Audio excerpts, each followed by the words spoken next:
일상의 로 준비되어 있는데요. 오늘은 또 특별히 저희가 생활 속 법률 상식 중에서 세무 상식에 관한 이야기를 나눠보도록 하겠습니다. 오늘 어떤 내용일까요? 네, 그 코로나 사태가 끝나가면서 아직 그 많은 자영업자분들이 뭐 끝나면 좀 나아지겠다라고 네. 생각하셨지만 아직도 좀 많은 어려움을 겪고 계십니다. 제가 오늘 이번 시간을 통해 가지고 자영업자분들, 그 사업을 운영하시는 분들이면 꼭 아셔야 될 세금의 상식들, 그리고 또 제가 전문적으로 하고 있는 또 절세에 대한 네. 부분들을 좀 알려드리도록 하겠습니다. 많은 자영업자분들한테 좀 도움이 될 만한 내용들일 것 같아요. 절세라는 게 어쨌든 세금을 최대한 절약을 해서 내는 그런 방법인 거잖아요. 네. 절세가 가능한 세금, 또 불가능한 세금이 따로 있나요, 혹시? 네. 그 절세가 아무래도 조금 더 가능한 세금, 조금 더 유리한 세금과 그렇지 않은 세금이 구분이 되어 있습니다. 예, 아무래도 그 조금 더 유리한 세금이라고 한다면 네. 저희가 스스로 계산해서 납부하는 세금을 그런 카테고리 안에 넣을 수가 있겠는데요. 네. 대표적으로 저희가 생각하는 법인세, 법인세. 그리고 소득세, 그리고 부가가치세, 아니면 뭐 상속세, 증여세와 같은 세금들이 여기에 속한다라고 말씀을 좀 드릴 수가 있겠습니다. 네. 특히 이제 사업을 하시는 분들이라고 한다면 내가 법인 형태로 사업을 하신다라고 한다면 법인세, 그리고 개인 사업자로 내가 사업을 하고 있다라고 한다면 소득세, 그리고 그거와 별도로 부가가치세 정도는 이제 꼭 체크를 한번 해보셔야 되고요. 그거 외에 추가적으로 매달마다 내가 직원을 채용하거나 아니면 프리랜서한테 뭐 비용을 지급했다라고 한다면 매달마다 지급을 해야 될 원천세가 있습니다. 그래서 원천세도 크게는 이제 소득세 범주 안에 들어있다라고 말씀을 좀 드릴 수가 있겠는데요. 예. 이제 그거 외에 근로소득세나 뭐 아까 잠깐 설명드린 프리랜서가 사업소득세거든요. 사업소득세나 퇴직소득, 그리고 양도소득이라고 하는 것들은 모두 다 크게는 소득세라는 범주 안에 있다라고 설명을 좀 드릴 수가 있겠습니다. 그렇군요. 네, 이런 세금들이 조금 더 우리가 절세가 가능하고 우리가 그 세금을 줄일 수 있는 방법들을 좀 체크할 수 있다라고 한다면 그거와 반대로 뭐 지방세나 종합부동산세, 취득세, 등록면허세 같은 몇 가지 세금들에 대해서는 정부에서 부가 고지하는 세금들이 있습니다. 예, 예. 이러한 경우에는 정부가 고지나 확정된 대로 세금이 확정이 되다 본 거니까 아무래도 저희가 조금 더 조정할 수 있는 큰 차이가 없다라고 설명을 드릴 수가 있겠습니다. 야, 무슨 세금의 종류가 이렇게 많은지 네. 정말 헷갈려서 정말 그렇기 때문에 또 전문가가 필요하다라는 생각이 들기도 해요. 혹시 세무사님께서는 개인 사업자 혹은 법인 사업자 중에서 좀 추천하시는 사업 형태가 있는가 궁금해요. 네. 그 예. 사업자의 유형에 따라서 네. 어떤 분은 개인 사업자가 유리할 경우도 있고 어떤 분들은 법인 사업자가 좀 유리한 경우가 좀 있거든요. 그게 네. 왜냐하면 개인 사업자, 법인 사업자가 큰 차이를 많이 가지고 있기 때문에 그렇습니다. 제가 간단하게만 설명드리면 첫 번째로는 세금을 계산하는 방식이 전혀 다릅니다. 그래서 아까 처음에 세금에서도 제가 뭐 법인세, 소득세라고 이름을 달리 했잖아요. 네. 적용되는 세금률, 즉 세금의 적용 방법이 아예 다르고, 두 번째는 각종 규제라고 해서 법인을 운영했었을 때 어떻게 할 건가에 대한 좀 차이점이 있는 거고, 세 번째로는 대외적인 신용도 측면에서 아무래도 법인 사업자가 조금 더 유리한 측면이 있습니다. 그래서 내가 만약에 하고자 하는 사업이 뭐 정부를 통해서 입찰을 하거나 네. 아니면 대외적으로 어떤 게 좀 필요하다라고 한다면 개인 사업자분은 종합 법인 사업자를 조금 더 권해드린 형태다라고 말씀을 좀 드릴 수가 있겠고요. 네. 그 매출이 적어도 아까 말씀드린 것처럼 내가 영업을 위해서 대외적인 신용도를 위해서 법인 사업자를 하는 경우도 있는 거고, 그거 외에는 일반적으로는 개인 사업자가 이제 점점 더 소득세율이 높기 때문에 네. 세금에 대한 큰 부담이 된다라고 한다면 이제 법인 사업자로 바꾸는 것들을 저희가 법인 전환이라고 표현을 하기도 하고, 그렇게 법인 사업자로 전환을 하는 경우가 좀 있습니다. 그래서 개인 사업자분들이 그러면 내가 그럼 언제 시점으로 해서 네네. 개인과 법인이 좀 유리할 건지를 판단하는 가장 일반적인 기준점이 성실사업자 신고제도라는 제도가 있습니다. 네. 그래서 혹시나 개인 사업자들 중에 내가 성실사업 신고 대상자로 확정이 됐다라고 한다면 네. 세금적으로만 따지면 예. 그 개인의 소득세율보다는 법인세율이 조금 더 유리하기 때문에 법인 사업자를 하시는 게 좀 유리하다라고 말씀을 좀 드릴 수가 있겠지만, 예. 아까 말씀드린 것처럼 뭐 그거 외에 뭐 규제나 아니면 자금의 운영에 대해서 좀 차이가 있기 때문에 내가 하려고 하는 사업을 통해서 꼼꼼하게 체크를 한번 해보셔서 선택하시는 게 좋습니다. 야, 정말 너무 똑부러지게 설명을 잘 해주셔가지고 네, 감사합니다. 어쨌든 뭐 추천을 따로 한다기보다 사업자 유형에 따라서 달라질 수 있기 때문에 그런 것도 잘 좀 득과실을 따져봐야 될 것 같아요. 그죠? 네, 맞습니다. 네, 또 간이 과세 과세자와 일반 과세자 중에 또 어떤 걸로 할지 고민하는 사업자분들도 꽤 많더라고요, 주변에. 요건 또 어떤 점이 다를까요? 네, 그 질문 주신 간이 과세자와 일반 과세자라고 하는 것들은 네. 부가가치세에서만 존재하는 규정이라고 설명을 드릴 수가 있겠어요. 음. 그래서 앞서 법인세와 소득세는 전혀 차이가 없고 예. 내가 부가가치세를 어떻게 납부할 건지를 선택할 수 있는 한 가지 방법이 일반 과세자가 있고 간이 과세자가 있습니다. 그래서 가장 큰 차이점은 일반 과세자는 세금 계산서를 발행을 할 수가 있습니다. 아. 그래서 내가 하고자 하는 사업이 세금 계산서를 발행을 해야 되는 업종이다. 뭐 예를 들면은 뭐 부동산 임대업과 같은 경우에는 예. 일반적으로 세금 계산서를 많이 발행을 해야 되고 그 업체 특성상 세금 계산서를 발행을 해야 된다라고 한다면 일반 과세자가 조금 더 유리한 측면이 있으실 거고요. 그거 외에 세금적으로 조금 더 유리하게 적용이나 계산을 할 수 있는 사업자가 네. 간이 과세자다라고 설명을 좀 드릴 수가 있겠어요. 아. 그래서 세금을 발행하는 거나 계산하는 방법에서 조금 차이가 있는데 네. 일반 과세자는 간단하게 설명드리면 예. 내가 매출이 1억을 벌었다 하더라도 매입세금 계산서 같은 매입자를 얼만큼지 받았는지에 따라서 부가가치세 납부세액이 전혀 달라집니다. 그래서 매출이 1억인 사람이 매입자료도 1억을 받았다라고 한다면 네. 부가가치세 납부할 금액이 없게 되고 예. 거꾸로 매입을 더 많이 받으면 환급이라는 걸 받을 수가 있게 되고 그렇지만 관이가세자는 그런 제도가 없기 때문에 환급도 불가능하고 세금계산서 발행할 수 없기 때문에 하고자 하시는 사업의 특수성에 따라서 간이와 일반 과세자를 선택하시는 게 좋겠습니다. 그렇군요. 자, 또 4대 보험을 과연 필수로 가입해야 하는지 이런 문의도 또 많이 들어온다고 알고 있습니다. 실제로 어때요? 실제로 네. 사업을 이제 처음 하시는 분들이 뭐 세금에 대한 부분도 많이 말씀드리지만 이 4대 보험 즉 이것보다 더 큰 문제로 다가오시는 경우도 굉장히 많거든요. 그래서 저희가 뭐 4대 보험 이렇게 같이 묶어서 말씀을 드렸는데 네. 4대 보험은 국민연금, 건강보험, 그리고 고용보험, 산재보험을 통틀어서 4대 보험이라고 저희가 표현을 합니다. 예. 아까 말씀드린 것처럼 그 관할하는 기관이 다 다르기 때문에 세부적으로는 뭐 부과 기준이라던가 어떻게 납부하는지가 좀 다르긴 하기는 하겠지만 내가 직원을 채용했다라고 한다면 4대 보험에 대한 부분들을 꼭 체크를 한번 해보셔야 됩니다. 예. 그래서 내가 직원을 채용을 했는데 직원을 채용하고 직원한테 급여를 준다라고 한다면 당연히 이제 4대 보험에 대한 부분들은 임의적으로 내가 선택해서 내가 들고 싶지 않아서 하는 게 아니라 강제 제도되기 의무. 때문에 그렇죠. 네. 의무적으로 가입을 해야 되는 제도이기 때문에 이거는 반드시 좀 가입을 해야 되는 부분이 좀 있으실 거고요. 네. 그래서 사업자분들 처음에는 4대 보험료가 많이 나가니까 난 4대 보험 가입하지 않고 싶다. 월급에서 이제 나가는 거가 네, 있으니까 맞죠. 네, 일부가. 그래서 예. 그걸 비용 처리 안 하고 싶다라고 하시는 건데 아. 이거를 이제 아무래도 관할하고 있는 4대 보험 공단 쪽에서 알기 때문에 주기적으로 사업장을 방문해서 실제로 이제 근로자가 근무를 하고 있는 건지 네. 그리고 그 사람한테 인터뷰를 통해 가지고 혹시나 4대 보험을 납부하고 있지 않은지를 체크하는 경우도 좀 있거든요. 그래서 아까 말씀드린 것처럼 직원을 채용한다라고 한다면 4대 보험을 꼭 가입을 하셔야 되는 부분이 있는 거고 네. 다만 4대 보험이 좀 다 부담되기 좀 쉽지 않으신 경우에는 뭐 단시간 근로자거나 아니면 초단시간 근로자라는 같은 것들을 통해서 4대 보험이 다 부과가 되지 않고 그중에 네. 일부인 뭐 고용과 산재만 선택해서 납부할 수 있는 제도도 있습니다. 어. 차라리 이렇게 제도권 안에 있는 것 중에서 내가 혜택 받으시는 거 체크하시고 그거 외에 4대 보험이 들어간다라고 한다면 적용할 수 있도록 꼭 체크를 한번 해보셔야 돼요. 알겠습니다. 자, 세금별로 납부하는 시기도 조금씩 다른 걸로 알고 있는데요. 간단히 정리를 좀 해주신다면요. 네, 예. 그 사업을 하시는 분들이 제일 처음에 세금이 워낙 낯서기 때문에 아까 말씀하신 것처럼 언제 세금을 내야 될지도 좀 모르실 수 있어요. 그래서 그렇죠, 맞아요. 제가 간단하게만 설명드리면 매달마다 해야 되는 게 있고 6개월마다 해야 되는 게 있고 1년마다 한 번씩 해야 되는 게 있습니다.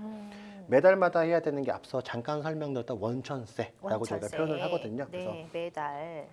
원칙적으로는 내가 누구한테 뭐 급여를 줬거나 프리랜서를 고용했거나 아니면은 뭐 아르바이트생을 썼다라고 네. 한다면 매달마다 원천세에 대한 세금 신고의 의무가 있습니다. 요거는 매달마다 해야 되는 거고 세금에 대한 신고 및 원천세가 발생한다라고 한다면 다음 달 10일까지 매달마다 해야 되는 게 원칙적으로 맞으신 거고요. 예. 그거 말고 6개월마다 해야 된다는 것들이 이제 부가가치세라고 설명을 좀 드릴 수가 있겠어요. 그래서 앞서 뭐 간이과세자냐 일반과세자냐 간단하게 설명드린 것처럼 예. 그 간이과세자는 1년에 한 번을 내긴 하지만 일반적인 일반 사업자고 뭐 예정고지나 3개월마다 납부가 없다라고 한다면 6개월마다 한 번씩은 네. 부가가치세라는 세금을 신고하고 내가 납부도 해야 되는구나. 요걸 꼭 한번 체크를 한번 해보시고요. 네. 그리고 마지막으로 법인세와 소득세 같은 경우에는 1년에 딱 한 번씩 내가 세금을 신고하고 납부를 해야 된다라는 것도 꼭 체크를 한번 해보셔야 됩니다. 그래서 그 개인과 법인이 큰 차이가 좀 있는데 네. 법인인 경우에는 저희가 그 과세 기간이라고 표현을 하긴 하는데 네. 1월 1일부터 11월까지 내가 과세 기간이라는 걸 선정을 할 수가 있습니다. 개인은 무조건 1월 1일부터 12월 31일까지의 수입과 지출에 대해서 소득세라는 걸 부과하는데 네. 법인은 1월 1일부터 12월 31일이 아니라 내가 뭐 3월 1일부터 내년도 2월처럼 이렇게 좀 회계 기간을 선택할 수가 있거든요. 하지만 통상적으로 저희가 모든 법인들이 90% 이상 다 12월 말일자 법인으로 됐기 때문에 네. 내가 이게 회계 기간에 따라서 법인세에도 신고와 의무가 있다라고 생각을 해주시면 됩니다. 그래서 소득세에 해당한다고 한다면 통상적으로 5월 그리고 네. 성실사업자면 6월인 거고 법인사업자라고 한다면 지금 이번 달이죠. 3월 달이 법인세에 신고 및 납부가 있다라고 하는 것들이 있으니까 네. 세금의 신고는 아까 말씀드린 것처럼 납부기한을 놓치면 예. 또 잘못했다 그래서 거기서 가산세도 내고 그렇죠. 세금을 맞아요. 더 내실 수가 있거든요. 그래서 네. 앞서 말씀드린 것처럼 매달마다 해야 될 거, 6개월마다 해야 될 거, 1년마다 해야 될 거를 꼭 체크를 한번 해보시기 바랍니다. 너무 머리가 아픕니다. 네. 어쨌든 잘 체크를 해야 될 것 같고 그러면 1년 365일 바쁘실 것 같아요. 우리 세무사님께서도. 네, 그렇죠. 네. 아무래도 그 시기에 맞춰서 이게 딱딱 정해져 있는 게 있기 때문에 또 가산세나 연체료를 물지 않기 위해서는 반드시 좀 체크를 하고 그 안에 납부를 하셔야 될 것 같은데 세금 계산서라는 게 또 있잖아요. 이거는 반드시 받아둬야 되는 거겠죠? 어때요? 네, 저희가 아까 말씀드린 세금 감사를 받는 부분에 대해서는 네. 처음에 하시는 분들은 아마 뭐 예를 들면은 가장 예를 많이 들어서 설명드릴 수 있는 게 인테리어 같은 거거든요. 인테리어를 내가 예를 들면 3천만 원어치를 했는데 네. 세금 감사를 발행해 달라고 하면 업자 측에서 뭐 10%를 더 내라. 부가치세를 맞아요. 발행해야 되니까 왜 그런 그런 경우. 거예요? 그 아무래도 본인들이 이제 증빙서류를 발행하면서 부가치세라는 세금을 내야 되기 때문에 그렇거든요. 그래서 제가 처음에 설명드린 것처럼 사업을 하기 위해서 가장 중요한 포인트가 내 주머니에서 나가는 걸 세법에서 비용으로 인정받는 게 가장 첫 번째 단계입니다. 그래서 혹시나 내가 지출이 됐다라고 한다면 세금계산서 같은 것들을 꼭 받아줘서 가지고 거기에 대한 경비를 인정받으시는 게 절세의 가장 첫 번째 포인트가 될 수가 있을 거니까 세금계산서 경우에는 뭐 간이와 뭐 일반 그런 거 구분 없이 네. 내가 거래 상대방을 통해서 받아두시는 게 세금적으로는 앞으로는 훨씬 더 유리한 측면이 있기 때문에 그 부분도 꼭 체크 한번 해보시기 바랍니다. 무조건 챙겨야 되겠군요. 알겠습니다. 자, 사업자분들 중에서 또 이런 고민하는 분들도 꽤 있을 것 같은데 업체에서 사용하는 차량 있잖아요. 리스 차량 일명 어느 게 리스와 렌트 중에 어느 게 더 유리할까요? 네, 이게 법인 네. 고액 차량이 막 너무 이슈가 많이 돼가지고 맞아요. 얼마 전에 다 외제차들. 예, 고액 차량의 90% 이상이 이게 법인 차량, 아까 뭐 리스든 렌트든 이런 형태가 많이 되고 네. 정부에서 결국에는 이게 안 되니까 뭐 얼마 전에 발표됐던 건 이제 뭐 맞아요. 뭐지 뭐 차량 그 표지판, 번호판. 네. 번호판을 아예 녹색으로 색깔을 바꾸겠다라고 예, 할 예, 정도로 예. 실제로 고액 차량에 대한 이용이 이제 법인 차량이 굉장히 많거든요. 네. 그래서 많은 분들이 내가 그럼 리스를 하는 게 유리한가, 렌트하는 게 조금 더 유리한가에 대해서 많이 질문을 주시면 네네. 제가 가장 먼저 첫 번째 드리는 질문이 이제 차량 가액이 얼마인지를 첫 번째 여쭤봅니다. 왜냐하면 내가 차량에 대해서 매달마다 돈을 얼만큼 지급을 하더라도 네. 세법에서는 비용으로 인정받을 수 있는 한계가 있어요. 예를 들면 내가 차량 리스료로 1년에 뭐 2억, 3억, 5억을 제출한다 하더라도 세법에서는 1년 동안 인정받을 수 있는 한도가 있습니다. 네. 그래서 그러한 한도 범위 안에 있다라고 한다면 리스와 렌트는 전부 다 내는 돈을 다 비용으로 인정받으실 수가 있기 때문에 거기에서는 큰 차이가 없는데 그러네요. 그 리스와 렌트의 가장 큰 차이가 리스 같은 경우에는 대출로 인식되기 때문에 부가가치세가 없는 그 계산서 형태로 발급이 됩니다. 네. 그거 외에 이제 렌트 같은 경우에는 아무래도 사업자가 세금계산서가 발행되는 경우가 굉장히 많거든요. 예, 근데 예. 여기서 세금계산서가 발행된다라고 하는 것은 세금계산서 안에 이제 부가가치세가 포함이 되어 있다는 얘기인 건데 그리고 말한 것처럼 부가가치세가 공제받을 수 있는 차량이 굉장히 제한이 되어 있습니다. 예. 예를 들면은 뭐 1000cc 이하의 경차 정도이거나 아니면 9인승 이상의 승합차, 화물차인 경우에만 내가 부가가치세를 줬더라도 부가가치세를 인정받을 수가 있거든요. 그래서 네. 이런 경우에는 내가 어떤 게 좀 유리할지 그리고 전체적으로 금융비용이 어떻게 좀 할지에 따라서 이걸 체크하셔서 리스, 렌트, 뭐 할부, 구입을 선택을 하시면 될 것 같습니다. 어떤 게 더 낫다라고는 할 수 없네요. 정말 아까도 얘기를 했지만 본인이 처한 그런 환경이나 상황에 따라서 또 달라질 수가 있기 때문에 유리한 걸 유불리를 잘 따져보셔야 될 것 같아요. 결론적으로. 예, 맞아요. 세금이라고 하는 것들이 아까 말씀드린 것처럼 사업의 형태나 네네. 내가 매출을 얼만큼 하고 내가 비용을 얻는 것에 따라서 달라질 수 있기 때문에 뭐 천편일률적으로 말씀드리기 좀 조심스럽고 그러네요. 내 상황에 맡아서 리스가 유리한 분도 있고 구입이 유리한 분도 있기 때문에 그 부분만 쭉 한번 체크를 한번 해보시면 됩니다. 알겠습니다. 자, 사업자가 소득공제라든지 세액공제를 잘 활용하려면 좀 어떻게 하는 게 좋을지 궁금해요. 네, 그 두 번째로는 이제 아까는 이제 경비에 대한 부분을 말씀드렸고 네. 그 다음 단계가 사업하시는 분들이 궁금해하시는 게 소득공제와 네. 세액공제, 즉 뭐 소득세를 신고할 때 꼭 체크를 한번 해보셔야 될 사항이거든요. 예. 그 소득공제 중에서 가장 먼저 말씀을 드린 게 인적공제와 관련된 인적공제. 부분입니다. 네, 인적공제라고 하는 것들은 내 부양 가족이 있느냐에 따라서 내가 소득공제라는 걸 통해서 경비로 인정받을 수 있는 거라고 생각을 해주시면 되거든요. 그래서 예를 들면 이제 부양 가족이 있느냐에 따라서 공제가 뭐 1인당 연 150만 원까지 공제를 하거든요. 그래서 아마 연말정산 때면은 이런 것들이 많이 궁금하실 텐데 맞아요. 예를 들면은 맞벌이 부부가 네. 나의 자녀가 누구한테 공제받는 걸 유리할 것인지 이런 걸 선택하셨을 때 그런 부분들을 저희가 인적공제라고 표현하기 때문에 기본적으로 부양가족이 한 명이 있느냐에 따라서 연간 150만 원을 공제를 받으실 수가 있고요. 그리고 그거 외에 뭐 경로 우대 아니면 뭐 장애인 등에 대한 추가 공제도 받으실 수가 있기 때문에 세금은 내가 얼마를 벌었느냐보다는 내가 얼마를 벌었는데 얼마를 썼느냐의 차익에 따라서 내게 되기 때문에 경비를 얼마큼 인정받느냐가 절세하기 위한 가장 첫 번째 포인트가 될 수가 있기 때문에 여기서 인적공제 항목들을 꼭 한번 체크를 한번 해보시는 게 여러분들 입장에서 도움이 되실 수도 있겠습니다. 네, 너무 좋은 팁입니다. 사실 저 같은 일반 보통 사람들은 너무 이렇게 숫자 같은 것도 복잡하고 세금 계산하는 것도 종류도 너무 많고 그래서 네. 아우 나도 모르겠다 이런 경우가 많은데 이거를 알고 있어야 더 혜택을 많이 받을 수가 있는 거네요. 이거는 그냥 넘어갈 부분들이 아니네요. 그죠? 네, 맞습니다. 세금은 예. 아까 말한 것처럼 내가 수입이 얼마인 것보다는 수입에서 얼마를 써서 너가 얼마를 벌었느냐에 대해서 그러네요. 비교가 되거든요. 그래서 내가 얼마를 벌었느냐는 내가 하는 거에 따라서 그게 절세가 되실 수가 있기 때문에 말씀해 주신 것처럼 이렇게 공제는 꼭 체크를 해서 내가 직접 공제를 받으셔야 됩니다. 맞아요. 물론 전문가분들에게 맡길 땐 맡기더라도 어느 정도는 딱 알고 있어야 될 것 같습니다. 그죠? 그쵸, 네, 네, 오늘 정말 꿀팁을 많이 또 알려주고 계시는데 사업하는 분들 중에서 거래처와의 관계 때문에 갈등 겪는 분들도 꽤 많더라고요. 그죠? 자, 이렇게 혹시라도 거래처가 만약에 좀 의심스럽다 이럴 때는 어떻게 해야 될까요?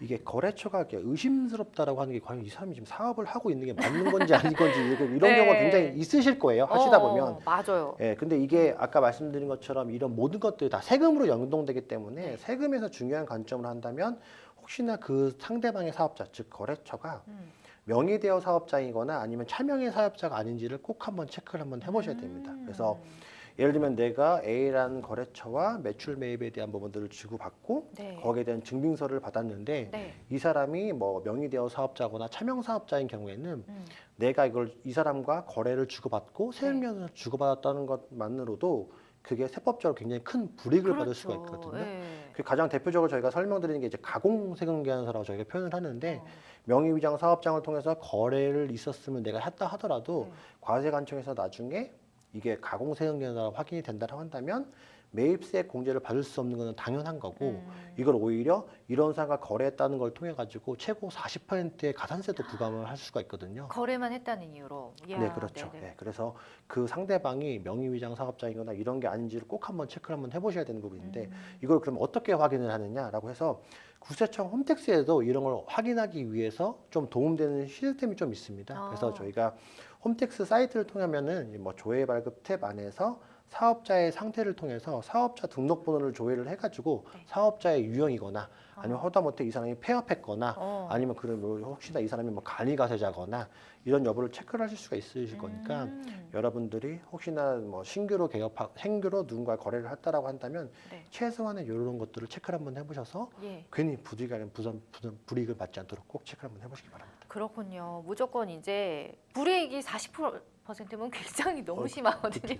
그렇기 때문에 이런 일을 사전에 막기 위해서는 조회를 좀 꼼꼼히 해보셔야 되고 명의자가 일치하는지 그리고 홈택스를 통하면 또 간단하게 간편 조회가 가능하다고 하니까 이 부분은 반드시 좀 하셔야 될 것 같습니다. 예. 자, 그리고 이제 저희가 드라마를 보다 보면은 갑자기 막 사업장에 떠가지고 세무조사 나왔습니다. 이러면서 막 압박을 가하면서 조사하고 이런 경우 되게 많잖아요. 네네. 네. 그런데 이렇게 갑작스럽게 미리 사전에 고지도 없이 세무조사가 나올 수가 있는 거예요. 아, 네. 그 세무조사가 크게 두 가지 유형이 있는데 네네. 앞서 그 예시죠. 저희 드라마에서 보는 것처럼 어느 날 갑자기 떠나라고 와서 그러니까요. 물론 그런 경우도 네. 저희가 예외적으로 있긴 있습니다. 왜냐하면 사전에 준비할 기간을 주면 이 사람이 세금을 탈루할 가능성이 더 크다고 판단되고 나면 어느 날 갑자기 사업장에 찾아가서 이제 국세청에서 그렇게 세무조사를 실시하는 경우가 있는데 네. 실제적으로 거의 90% 이상은 세무조사에 대한 사전 통지가 갑니다. 당신이 어떤 부분에 대해서 잘못했고 국세청이 어떤 대상 기관과 어느 정도의 기관을 통해서 당신이 세금적으로 잘못됐는지를 개설을 해보겠습니다. 네. 즉 세무조사를 실시하겠습니다라는 사전 통지가 굉장히 갑니다. 그래서 어. 예전에는 워낙 그 정부의 힘이 워낙 입김이 셌었을 때는 그냥 어느 날 갑자기 이렇게 했었겠지만 최근에는 납세자의 권리라는 것도 굉장히 중요시 되고 있거든요. 그래서 어느 날 갑자기 닥치는 것보다는 사전적으로 세무조사에 통지가 와서 세무조사를 실시하는 경우가 굉장히 많은 건데 예. 실제 저희도 지금도 좀 몇 가지 세무조사를 제가 대응해서 업무를 하고 있는 건데 이때 되고 나면 이제 기존에는 아까 말씀드린 것처럼 뭐 인건비를 내가 신고를 안 했다거나 아니면 과거에 잘못했던 내용들에 대해서 한 번씩 쭉 이제 과세관청과 쟁점이 되면서 하나씩을 좀 체크하는 상황이거든요. 네. 그래서 저희가 사업자분들한테 꼭 말씀드리는 한 가지 방법이 저희가 사업을 하다 보면 그 거래에 대한 증빙 서류의 보관 의무가 5년 동안 있습니다. 그래서 세무조사도 역시 그래서 5년 안에 과세 기간에 대해서만 세무조사를 실시하는 게 일반적이거든요. 네. 근데 거래 명세표라는 게 실제 거래가 있었음을 증빙할 수 있는 하나의 서류들이 되기 때문에 회사에서 이런 부분들을 뭐 그냥 폐기 처분하시거나 그래서 오히려 세무조사 때 불이익되는 경우가 굉장히 많기 때문에 네. 이런 거래에 대한 증빙, 거래에 대한 소명할 수 있는 자료는 최소한 5년 정도 보관을 하시는 게 사업자분들한테는 세무조사를 준비하고 세무조사를 대응하시는데 큰 중요한 포인트가 되실 수가 있습니다. 그러니까요. 바로바로 처리하지 마시고 5년 동안은 보관하라는 거를 또 알려주셨는데요. 자, 이렇게 해서 오늘 자영업자분들을 위한 세금 상식에 대해서 알아봤습니다. 정말 유익한 시간이었던 것 같아요. 우리 자영업자분들한테 도움이 많이 되셨으면 좋겠고요. 지금까지 생활 속 법률 상식 전해드리는 일상회로 함께 하셨습니다.